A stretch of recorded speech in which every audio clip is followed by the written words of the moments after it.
Assalamualaikum warahmatullahi wabarakatuh, and greetings to all my research methodology students. Today, I would like to give you some tips for the coming final exam that will be held the coming Saturday afternoon. Okay, let's get to my tips.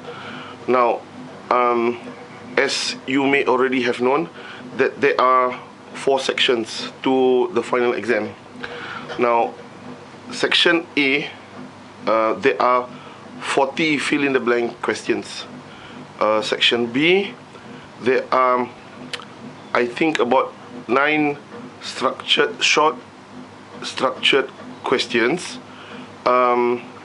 pertaining to a very short case study. Section C, there are 5 essay questions, which you can choose 3, right? Choose 3 out of the 5.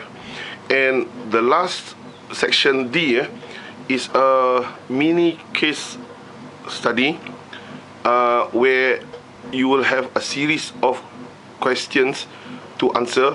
They are short questions similar to section B, but what you will notice here would be that the questions is in a sequence. It starts off with the beginning of a research cycle, a research process, where you are supposed to explain what is the rationale of the research, all the way to writing questionnaires and research design and so on. So it's the whole process of doing a research, but basically it's exactly the same as in section B.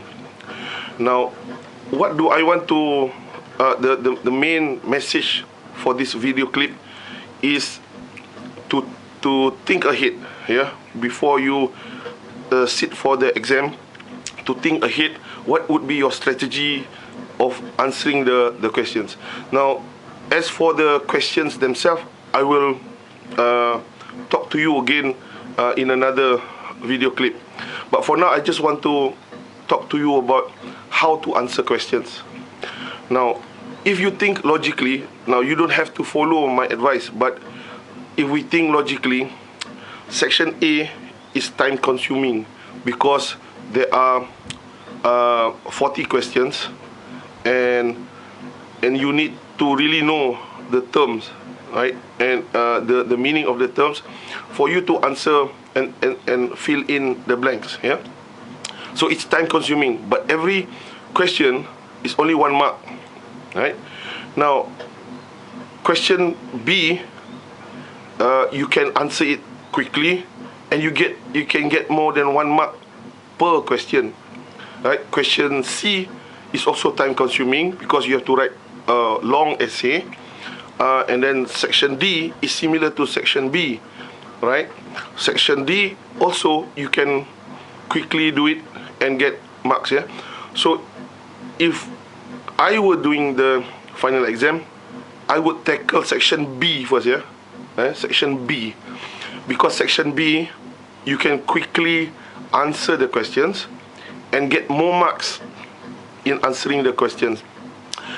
If you follow my tips, right, my hints as to what is coming out for the final exam, you will, I hope you would have already prepared yourself, right?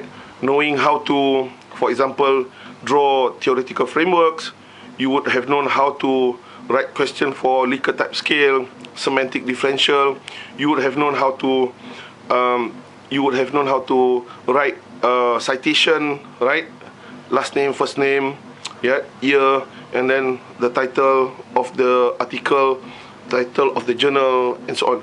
So you would have, if you had practiced all this, you can do section B very quickly and get more marks in a shorter period of time. So if I were you, I would do section B first, right? And then section D would also be a good choice for you to do as the second part of your final exam. Yeah, because section D is almost like section B, right? Short questions, drawing theoretical frameworks, explaining research design, writing questionnaires, right? Likert type scale, semantic differential, yeah? Writing hypotheses, statements, null hypotheses, alternate hypotheses, and so on. So section D also you can do quickly. Now, as for section C, 5 questions. By the time you take the final exam next Saturday, you would have already known what are the questions coming out. Yeah, all the 5 questions. So you would have already prepared yourself, right? So I would do section C, right? Maybe second last, right? Or maybe some of you might want to do section C first, the essay, because you would have already prepared for the essay questions, right? The point I want to make, the moral of the story is actually, I would, if I were in your place, I would answer section A last, because it's time consuming, right? Because it's tedious, yeah, tedious to look at every sentence. There are keywords that will trigger you to think, oh, this might be the answer, but it's very time consuming, and every time you answer one question, it is only 1 mark. Although 40 marks is a lot, but it's time consuming, and every attempt will give you only 1 mark. I think if I were in your place, I would try to answer section B first, or maybe section C, because essay you would have already prepared yourself, right?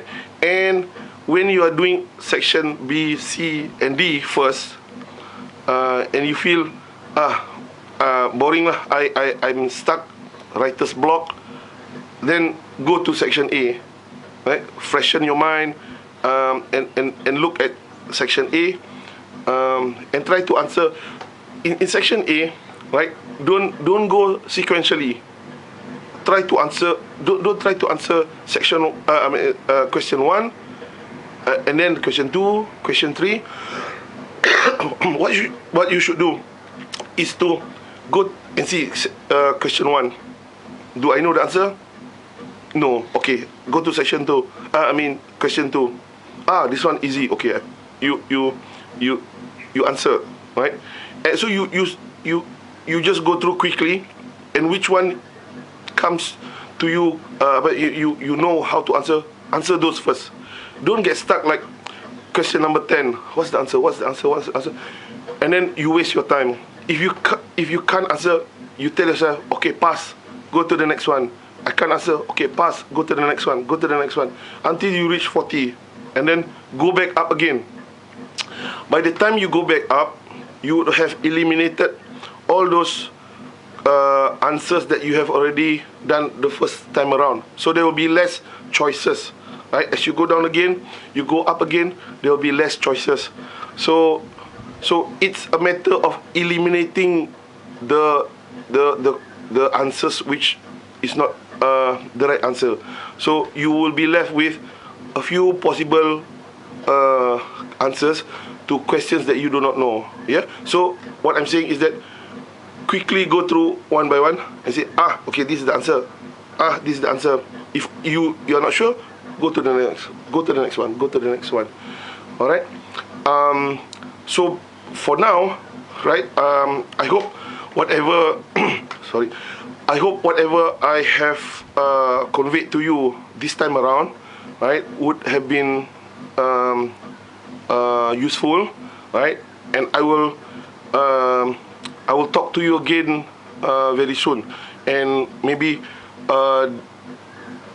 explain to you about the essay, explain and remind you on some of the potential mistakes or carelessness that you might make in the final exam. Okay, so that's it for now. Assalamualaikum, and see you again.